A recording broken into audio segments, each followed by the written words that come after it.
우리는 에베소서를 통해서 이 교회의 본질에 대해서 배우고 있습니다. 여러분, 교회는 무엇일까요?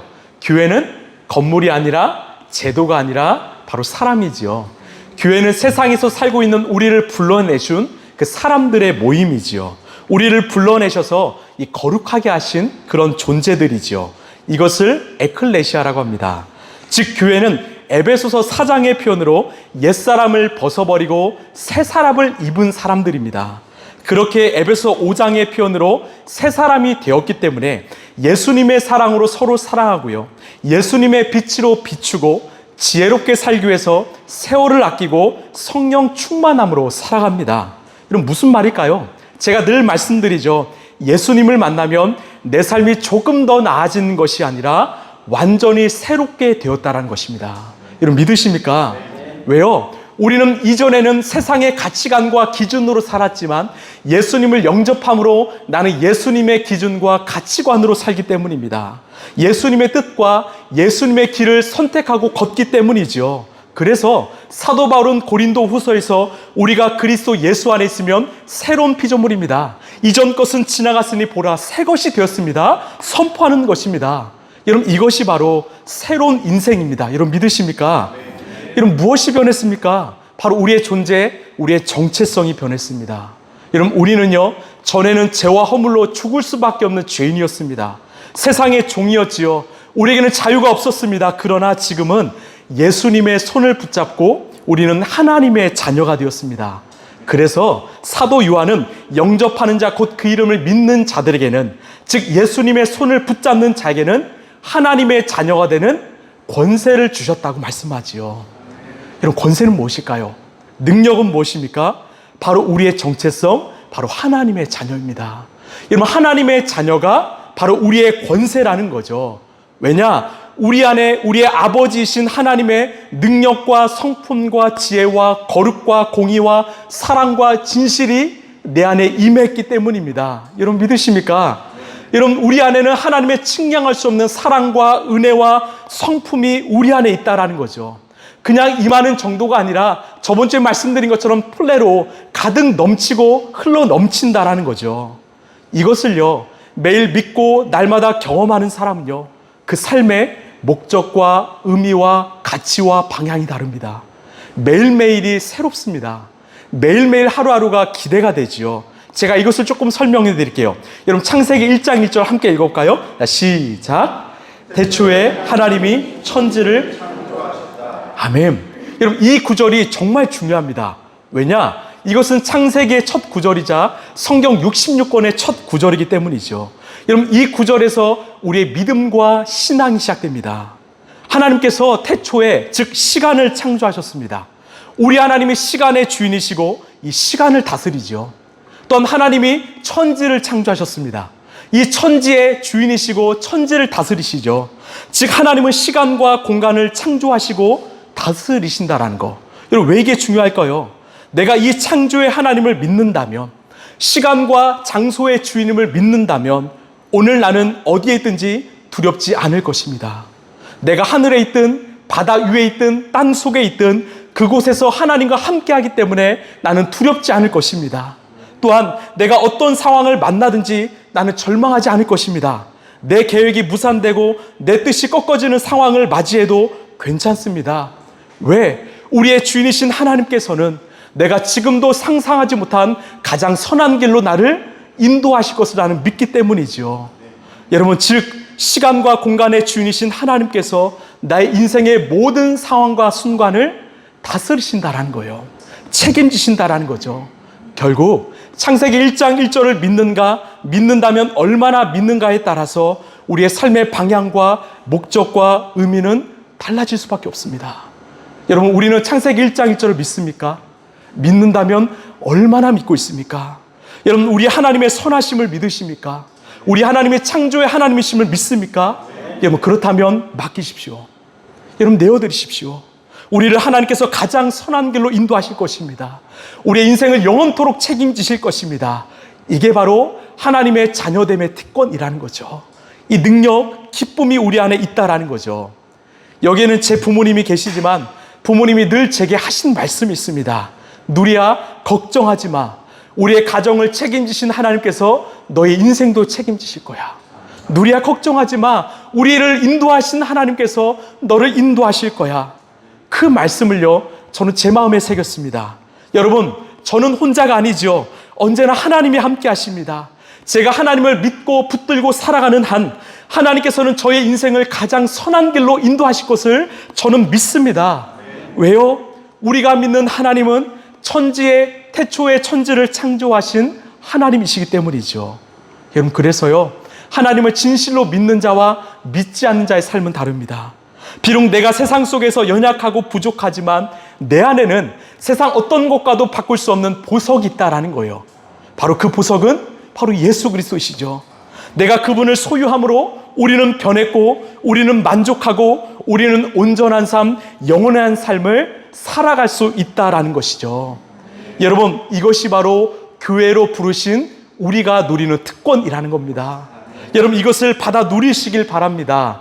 이게 하나님의 자녀됨의 권세죠. 여러분, 이것을 믿고 살아가시길 바라요. 오늘은 교회로 살아가는 우리 가정에 대해서 주시는 말씀인데, 특별히 오늘 말씀이 우리 부부로 살아가는 성도들에게 귀한 교훈이 되길 소망합니다. 또한 결혼을 준비하는 청년들과 미래 소망하는 우리 청소년들, 우리 아이들에게도 귀한 교훈이 되길 소망합니다. 우리 22절 함께 읽겠습니다. 시작. 아내된 이 여러분, 남편에게 하기를 주님께 하듯 하십시오. 아멘. 자, 바울은요, 에베소서에서 교회에 대한 이야기를 하면서 갑자기 아내와 남편에 대해서, 다음 주에 살펴볼 거지만 부모와 자녀에 대해서 이야기를 합니다. 왜 그럴까요? 바로 가정이 교회이기 때문이에요. 가정이 바로 교회이기 때문이죠. 여러분, 하나님이 세상을 창조하시면서 가장 첫 번째로 창조하신 공동체가 뭔지 아십니까? 바로 가정입니다. 그렇기 때문에 가정이 바로 서 있어야 교회가 바로 설 수 있고요. 가정이 바로 서 있어야 이 나라 인민족이 바로 설 수 있다는 거예요. 중요한 건 가정이라는 거죠. 여러분, 이런 의미에서 왜 이 시대가, 이 사회가 이렇게 악하고 음란해졌을까요? 왜 이렇게 무너지고 있을까요? 바로 가정이 무너지고 있기 때문입니다. 약 20년 전만 해도요, 이 가정이 깨어진다? 이 이야기는 먼 나라 이야기처럼 들렸지요. 그런데 지금 대한민국의 현실이 되었습니다. 곳곳에서 가정이 깨어지고 있지요. 왜냐? 인간의 죄는요, 하나님이 첫 번째로 세우신 가정을 부녀뜨리고 깨뜨리기 때문이지요. 그렇게 사단 마귀는 오늘도 최선을 다해서 가정을 흔들고 깨뜨리는 것입니다. 여러분, 가정을 지키십시오. 왜? 가정이 바로 교회이기 때문이죠. 우리 22절 다시 한번 읽어볼까요? 시작. 아내됨 이 여러분 하기를, 우리 개역개정이요. 시작. 아내들이여 자기 남편에게 복종하기를 주께 하듯 하라. 아멘. 자, 보시면 아내여 남편을 복종하라고 말합니다. 어떤 의미일까요? 이 복종하다라는 말은요, 우리가 흔히 알고 있는 주인과 종의 관계가 아닙니다. 하나님이 우리에게 주신 영적 질서인데요, 이 복종하다에는 두 가지 의미가 있습니다. 하나는 바로 자발적인 선택이라는 거예요. 여러분, 우리가 예수님을 따르는 일, 순종하는 일 강요받아서 합니까? 아니죠. 내가 좋아서 자발적으로 하는 우리의 선택이라는 겁니다. 즉, 복종하라는요, 자발적으로 선택한다라는 거죠. 두 번째는요, 복종은 바로 사랑의 선택이라는 거예요. 자발적이라는 것은 내 마음에 사랑이 있기 때문에 한다라는 거죠. 내가 예수님을 사랑하기 때문에 순종합니다. 우리 아내도 남편을 사랑하기 때문에 순종할 수 있다라는 거죠. 즉, 사랑하기 때문에 또 순종하고 선택한다라는 거. 정리하자면 아내가 남편에게 복종하는 일은 자발적인 선택이요, 사랑의 선택이라는 것입니다. 그래야 그 관계가 건강하고 바른 관계가 될 수 있다라는 거죠. 우리 그 다음 23, 24절입니다. 시작. 그리스도께서 교회의 머리가 되심 같이 남편은 아내의 머리가 됩니다. 바로 그리스도께서는 몸의 구주이십니다. 교회가 그리스도께 순종하듯이 아내도 남편에게 순종해야 합니다. 아멘. 자, 이는 예수 그리스도가 교회의 머리 되심 같이 남편은 아내의 머리가 된다는 말입니다. 그렇기 때문에 아내는 그 영적 질서 안에서 순종하라는 말이지요. 그런데요, 여기는 한 가지 전제가 깔려 있습니다. 이 아내가 남편에게 순종하기 전에 그 남편의 역할과 태도가 중요하다는 거예요. 지금 성경은요, 예수 그리스도를 남편으로 비유합니다. 무슨 말이에요? 남편이 예수 그리스도 안에 있을 때 아내는 순종할 수 있다는 겁니다. 결국은 남편이 날마다 예수님과 동행하며 그분 안에 살아갈 때, 그 남편이 예수님을 주인으로 삼을 때 아내는 자발적으로 사랑으로 순종할 수 있다는 거죠. 여러분, 여기에 남편분 계십니까? 어떤 미래의 남편분 계십니까? 아내에게 순종을 요구하기 전에 먼저 참된 그리스도인으로 살아가시길 바랍니다. 하나님께서 가정의 머리로 세우신 것처럼 여러분 머리답게 사시길 바랍니다. 여러분, 이 시대는요, 정말 남편이 깨어 있어야 됩니다. 가정의 리더로서 아내와 자녀를 위해서 여러분 남편들이 눈물로 기도해야 합니다. 그래야 가정이 살아요. 가정이 회복되지요. 아무리 아내가 깨어 기도하고 참된 신앙인으로서 살아간다고 해도요, 남편이 바로 서 있지 못하면 가정은 쉽게 흔들립니다. 불안하지요. 왜? 하나님께서 남편을 그 가정의 머리로 세우셨기 때문이지요. 가정의 영적 제사장으로서 하나님이 부여하신 책임과 역할을 여러분 다 하시길 바랍니다. 또 하나는요, 이 아내의 정체성 역할에 대한 이야기인데, 우리 창세기 2장 18절입니다. 시작.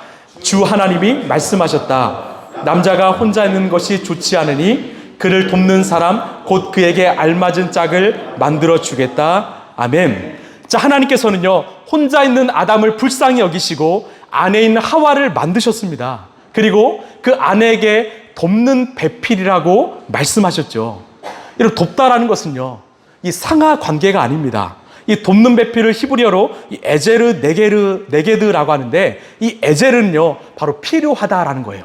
이 에센셜의 어원이 됐죠. 에제르 필요하다. 네게드는요 마주하다, 상하다, 즉 동등하다라는 겁니다. 즉 아내는 필요한 존재이고 남편과 동등된 존재라는 거죠. 특별히 이 에제르 돕다는요, 구약에서는 도우시는 하나님에서 자주 쓰입니다. 신약에서는 보혜사 성령님에서 자주 쓰이지요. 이처럼 여성은 남성에게 동등한 위치에서 필요한 존재라는 것입니다. 실제로요, 출애굽기 4장을 보면 모세가 큰 위기를 겪습니다. 하나님이 택한 백성인 상징인 이 할례를 하지 않는 모세를 하나님께서 갑자기 죽이려 하십니다. 그때 아내 십보라가 그 하나님의 뜻을 깨닫고요, 자기 아들의 성계 포피를 베어서 그 피를 하나님께 보여주었고 하나님은 그 모세를 살려주셨습니다. 여러분, 성경에는요, 십보라의 역할이 많이 드러나지 않았지만 모세가 이 지도자의 역할을 수행할 때 아내가 얼마나 중요한 역할을 했는지 우리는 알 수 있습니다. 즉 돕는 배필로서 모세의 부족함, 연약함을 채워주었던 거죠. 여러분, 모세의 리더십은 십보라와 함께한 리더십입니다. 이 남편의 리더십은 아내가 옆에서 함께했기 때문에 가능했던 리더십이지요. 그래서 성경은 지혜로운 아내에 대해서, 여인에 대해서 말하는데, 우리 잠언서 14장 1절입니다. 시작. 지혜로운 여자는 집을 세우지만 어리석은 여자는 제 손으로 집을 무너뜨린다. 아멘. 분명하게 말하죠. 지혜로운 여인의 삶을 통해서 집을 세우고요, 어리석은 여인의 삶을 통해서 집은 허물어진다라는 겁니다. 여러분, 이것이 바로 아내의 존재이자 역할이라는 거죠. 또한 우리 하나님이 그 여인들에게 중요한 약속을 하나 하셨습니다. 우리 창세기 3장 15절입니다. 시작. 내가 너로 여자와 원수가 되게 하고 내 후손도 여자의 후손은 내 머리를 상하게 할 것이고 너는 그의 발꿈치를 상하게 할 것이라 하시고. 아멘. 여러분, 나중에 성경에서 이 말씀을 동그라미 치실래요? 이 말씀은 성경에서 가장 최초로 등장하는 복음입니다. 그래서 이것을 원시 복음이라고 해요. 여기서 너는 사탄을 의미하고요, 여자의 후손은 바로 예수 그리스도를 의미합니다. 무슨 말이냐? 너는, 즉 사탄은 여자의 후손 예수님의 발꿈치를 상하게 할 것이다 라는 거예요. 즉 여러분, 발꿈치가 상하면요 아프죠. 그러나 죽지는 않습니다. 즉 이 사단이 예수님을 십자가에 달리게 한다라는 거죠. 그러나 여자의 후손은, 즉 예수 그리스도는 사탄의 머리를 상하게 한다라는 거죠. 여러분, 머리가 상하면 죽습니다. 결국 예수님의 십자가의 부활로 사탄은 패배한다, 죽는다라는 선포라는 겁니다. 여러분, 이 약속을, 이 복음을 누구를 통해서 이루십니까? 바로 여인을 통해서 이루십니다. 즉 여인의 삶을 통해, 아내의 삶을 통해 하나님은 생명을 주시고 복음의 역사를 이루신다고 약속하셨다는 거죠. 여러분, 이것이 바로 여인과 아내의 역할이기 때문입니다. 왜요? 아내에게는 지혜가 있고 생명이 있고 언약이 있기 때문입니다. 사랑하는 성도 여러분, 특별히 자매 여러분, 지혜로운 아내 돕는 배필이 되시길 소망합니다.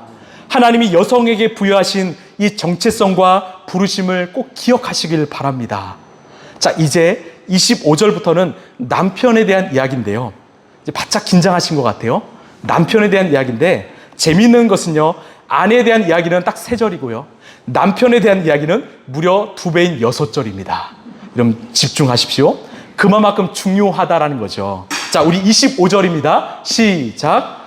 남편 된 이 여러분, 아내를 사랑하기를 그리스도께서 교회를 사랑하셔서 교회를 위하여 자신을 내어주신 같이 하십시오. 아멘. 자, 남편은 아내를 사랑하라고 합니다. 여기서 사랑은 이 헬라어로 이 아가파오, 아가페라고 합니다. 여러분, 아가페 아시죠? 어떤 사랑입니까? 25절에서 말하죠. 교회를 위하여 자신을 내주신 같이. 즉 우리를 살리시기 위하여 십자가를 지신 십자가의 사랑이 아가페라는 거죠. 여러분, 예수님의 사랑 어떤 사랑입니까? 십자가의 사랑입니다. 무조건적인 사랑이죠. 용서의 사랑이죠. 헌신의 사랑이죠. 이렇게 남편은 아내를 사랑하라는 것입니다. 예수님의 사랑, 십자가의 사랑으로 내어피는 아내를 사랑하라는 거죠. 여러분 기억하십시오. 하나님이 원하시는 남편의 역할은요, 이 월급을 잘 갖다 주는 거, 맛있는 거 많이 사주는 거, 좋은 백, 좋은 옷을 사주는 거, 이런 것들이 아니라 가정 안에서 예수님을 사랑하는 그 예수님의 사랑, 아가페를 실천하는 그 사랑을 하라는 것입니다. 그것을 원하신다라는 거죠. 이 신학자 안더스 니글에는 그의 책 아가페와 에로스에서 이 사랑에 대해서 이렇게 정의하는데 잘 들어보십시오. 세상의 사랑인 에로스는 가치를 추구하는 사랑이고 예수님의 사랑인 아가페는 가치를 부여하는 사랑이다. 다시요. 에로스는 가치를 추구하는 사랑이고 아가페는 가치를 부여하는 사랑이다라는 거예요. 여러분, 세상의 사랑은 가치를 추구한다라고 합니다. 무슨 말일까요? 바로 내가 그 상대를 사랑하는 이유가 그 사람에게 그 가치, 조건이 있기 때문에 사랑하는 거예요. 가령 상대가 돈이 많습니다. 상대가 능력이 있어요. 외모가 좋아요. 그래서 그 조건 때문에 사랑한다라는 거죠. 그 가치를 추구한다라는 겁니다. 그런데 문제는 무엇입니까? 내가 추구했던 그 가치가 상대방에게 사라지면 사랑할 이유가 없는 거예요. 쉽게 깨어지는 거죠. 이것이 바로 세상의 사랑입니다. 그런데요, 우리 예수님의 사랑 아가페는요, 가치를 부여하는 사랑이에요.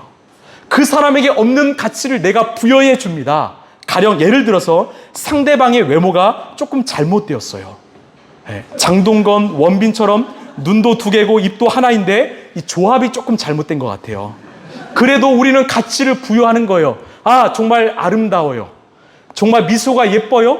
아니면 성품이 참 좋아요. 부여하는 거죠. 상대가 가진 것은 없고 재능도 별로 없고 아직 미약하지만 앞으로 많이 지금은 부족하지만 당신 앞으로 성장할 거야. 당신에겐 좋은 성품이 있어. 하나님이 귀하게 사용하실 거야. 이렇게 가치를 날마다 부여하는 것입니다. 우리 자녀들에게도 애들아 걱정하지 마. 하나님이 너의 인생을 인도하셔. 책임지셔. 성장시킬 거야. 가치를 부여하는 것이 바로 아가페 십자가의 사랑이라는 겁니다. 여러분, 우리가 정말 예수님을 사랑했습니까? 따랐습니까? 순종했습니까? 그랬던 적이 있죠. 고백은 했지만 늘 예수님을 떠나고 배신하기 일쑤였죠. 예수님보다 세상 더 사랑했지요. 그런 우리를 예수님은 사랑하기로 결단하셨습니다. 살리기로 결정하셨죠. 우리에게 가치를 부여하셨습니다. 그래서 십자가에 달리심으로 우리에게 생명을 주셨다라는 거예요. 우리에게 구원을 주셨다라는 거죠. 이게 바로 우리가 경험하는 아가페입니다. 여러분, 왜 이 시대에 부부관계가 쉽게 깨어질까요? 왜 연인과의 관계가 깨어질까요? 서로가 가치를 추구하고 있기 때문이에요. 지금 당신에겐 이거 없죠? 돈도 없고 재능도 없고 성품도 없죠? 늘 결점과 단점만 바라보고 이런 말하고 있지는 않습니까? 오늘 예수님은 말씀합니다. 예수님의 사랑, 그 아가페로 사랑하라는 거죠. 가치를 부여하라는 것입니다. 당신은 참 존귀해, 아름다워, 성품이 참 좋아, 신실해. 하나님이 계속해서 당신의 인생을 성장시킬 거야. 이렇게 내가 입술과 마음으로 가치를 부여할 때 부부 관계는 하나님 보시기에 더 아름다운 관계가 될 수 있다는 거죠. 여러분, 그 사랑의 핵심장인 우리 고린도전서 13장입니다. 자, 시작. 사랑은 오래 참고 친절합니다. 사랑은 시기하지 않으며 뽐내지 않으며 교만하지 않습니다. 사랑은 무례하지 않으며 자기의 이익을 구하지 않으며 성을 내지 않으며 원한을 품지 않습니다. 사랑은 불의를 기뻐하지 않으며 진리와 함께 기뻐합니다. 사랑은 모든 것을 덮어주며 모든 것을 믿으며 모든 것을 바라며 모든 것을 견딥니다. 아멘. 여러분, 내 안에 그 사랑이 잃어버렸습니까? 오늘 이 말씀을 여러분 붙여놓고 날마다 읊으십시오. 여러분, 사랑은 절대로 추상적이거나 감상적이지 않습니다. 구체적이고 실제적이고 현실적이죠. 사랑은 믿습니다. 바랍니다. 견딥니다. 무례하지 않습니다. 성내지 않습니다. 함께 기뻐합니다. 그럼 여러분에게는 지금 고린도전서 13장의 그 사랑이 있습니까? 특별히 우리 가정 안에, 우리 부부 안에, 내 삶에 그 십자가의 사랑 아가페가 있습니까? 가치를 부여하는 그 사랑이 날마다 흐르고 있습니까? 우리 자신을 한번 돌아보길 소망합니다. 우리 26, 27절입니다. 시작. 그리스도께서 그렇게 하신 것은 말씀으로 깨끗하게 해서 거룩하게 하시는 것이며 티나 주름이나 또 그와 같은 것들이 없어 아름다운 모습으로 교회를 자기 앞에 내세우시는 것이며 교회를 거룩하고 흠이 없게 하시려는 것입니다. 아멘. 자, 예수님이 자신을 내어주신 이유는 교회를 거룩하게 하시기 위함이라는 것입니다. 즉 십자가의 보혈로 우리를 깨끗하게 하시기 위함이라는 거죠. 남편도 마찬가지라는 겁니다. 저는요, 이 27절의 표현이 참 좋습니다. 잘 보시면 티나 주름이나 또 흠이 없게 하시려고 자신을 내어주셨다라고 말해요. 이게요, 우리에게도 적용이 됩니다. 여러분, 남편에게 사랑받는 아내는요, 부모에게 사랑받는 자녀는요, 얼굴이 달라요. 빛이 납니다. 윤이 납니다. 미소가 가득합니다. 흠이 없습니다. 왜? 사랑을 받고 있기 때문이에요. 마치 천연 이 스킨 로션을 늘 바르는 것과 같습니다. 그래서요, 아내 얼굴은 누가 책임져야 될까요? 남편이 책임지는 겁니다. 아멘이십니까? 많이 줄은 것 같은데요. 제가 아는 권사님은요, 이 젊어서부터 많은 고생을 하셨어요. 이 가정 형편이 어려워서 늘 식당에서 일하고 또 청소 업체에서 일하시고 굳은 일을 참 많이 하셨습니다. 그런데 늘 얼굴에 미소가 끊이지 않는 거예요. 표정이 밝습니다. 이 마음에 여유가 있습니다. 왜? 사랑받기 때문에요. 남편에게 늘 존경의 말, 존중의 말, 사랑의 말을 듣기 때문입니다. 여러분, 오늘 하나님께서 남편에게 아내를 그렇게 사랑하라 말씀합니다. 여러분, 이것은 교회인 우리도 마찬가지죠. 제가 늘 말씀드리죠. 우리 라이처치 성도들 얼굴빛이요, 처음하고는 완전히 달라졌습니다. 이 처음에는요, 그랬습니다. 근데 지금은요, 참 미소가 가득하고 늘 환대하고 정말 얼굴에 기쁨이 넘칩니다. 왜? 하나님께서 날마다 아가페 십자가의 사랑으로 우리의 삶 가운데 부어주셨기 때문이죠. 그 은혜를 주셨기 때문이죠. 여러분, 그렇게 되시길 소망합니다. 자, 이제 남편을 향한 마지막 권면인데요. 자, 31절입니다. 시작. 그러므로 사람이 부모를 떠나 자기 아내와 합하여 그 둘이 한 몸이 되는 것입니다. 아멘. 자, 결혼을 하나님께서는 두 사람이 한 몸 되는 것이라고 말씀하죠. 여러분, 왜 바울은 이 말을 했을까요? 인간의 결정으로 하나님이 하나 되게 하신 것을 깨뜨리지 말라는 것입니다. 너의 생각으로 내가 하나 되게 한 거 깨뜨리지 말라는 거죠. 여러분, 결혼은요, 하나 되는 것입니다. 여러분, 이것이 가정만이 아니라 신앙생활의 기본이라는 거죠. 많은 사람들이 신앙생활을 결혼이 아니라 연애처럼 하고 있다는 거예요. 무슨 말인가? 여러분, 결혼과 연애의 차이가 뭔지 아십니까? 연애는요, 내가 만나고 싶을 때 만나요. 만나기 싫으면 안 만납니다. 내 마음이 힘들면 깨어지지요. 그러나 결혼은 언제나 함께 하지요. 24시간 함께 붙어 있는 거예요. 때론 불편해도 함께 참고 견디는 거죠. 여러분, 신앙생활이 이처럼 마찬가지입니다. 누군가는 연애로 그치는 사람들이 있어요. 내가 필요할 때만 예수님 찾고요. 내가 불편하면 예수님 찾지 않습니다. 내 마음이 힘들면 예수님과의 관계를 깨뜨리죠. 아니요. 신앙생활은 결혼이죠. 신앙생활은 예수님, 신랑이신 예수님과의 연합입니다. 동행입니다. 함께함이죠. 예수님의 삶이 비록 불편할지라도 나는 그분과 함께 성숙하고 성장하는 것이죠.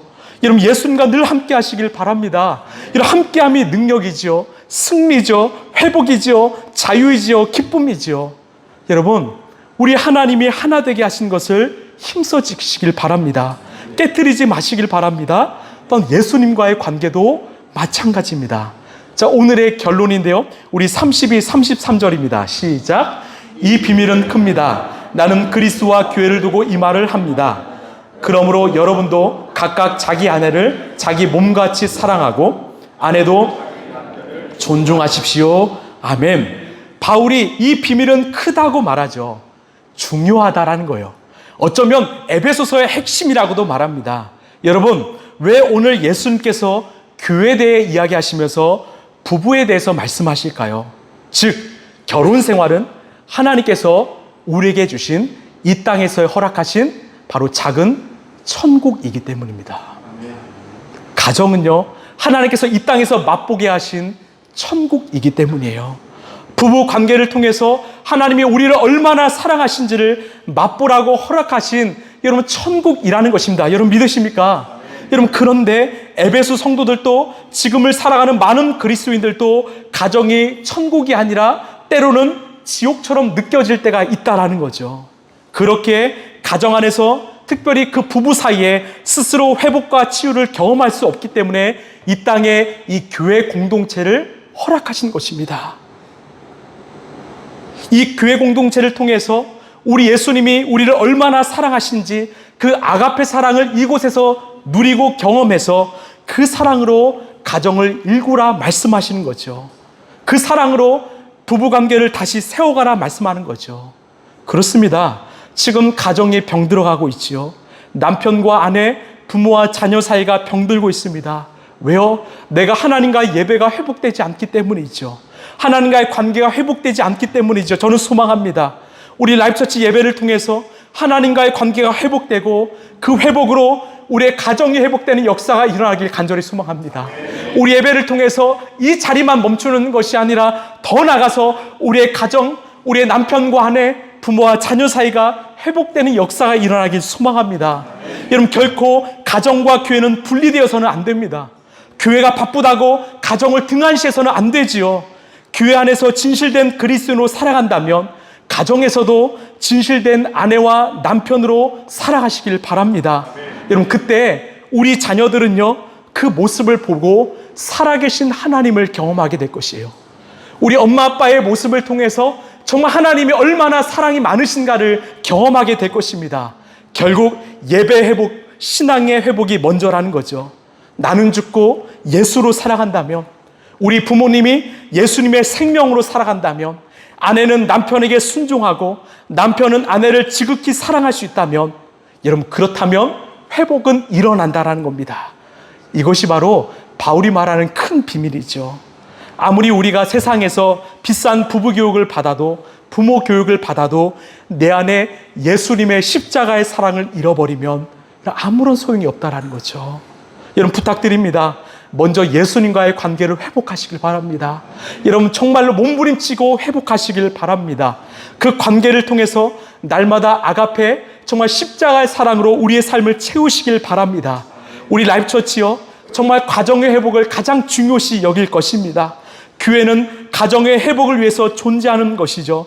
왜? 교회가 살아야 가정이 살기 때문이고, 가정이 살아야 바로 이 사회가 살기 때문입니다.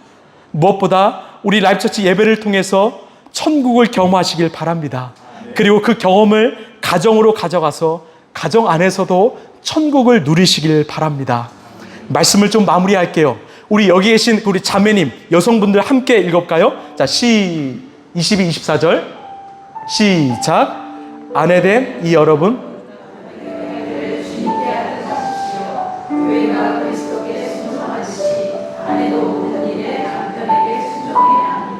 여러분 아멘이십니까? 자, 우리 남편분입니다. 우리 25, 28절입니다. 시작. 남편된 남성들 다해 자신을 내주심 같으십시오.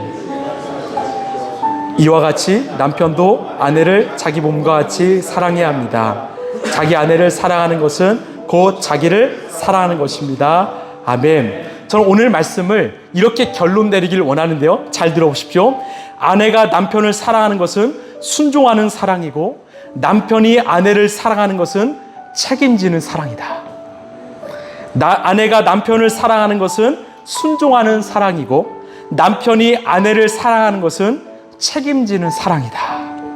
여러분, 이 사랑이 가능한 것은요, 바로 예수님이 교회인 우리를 먼저 사랑하셨기 때문입니다. 우리를 사랑하셔서 날마다 십자가의 사랑 아가페를 우리에게 부어주시기 때문이죠. 여러분, 우리는 예수님과 동행함으로 그 사랑을 날마다 체험받고, 여러분 가정 안에서 그 사랑을, 그 천국을 여러분 누리시길 소망합니다. 여러분, 우리 가정의 주인은 누구십니까? 바로 예수 그리스도시죠. 우리 남편, 아내, 부부의 주인은 누구십니까? 예수 그리스도시죠. 여러분, 우리 예수님이 주인 되시면 됩니다. 여러분, 나는 죽고 예수님으로 사시면 됩니다. 그 예수님 주시는 은혜와 사랑과 평강으로 여러분 살아가시길 소망합니다.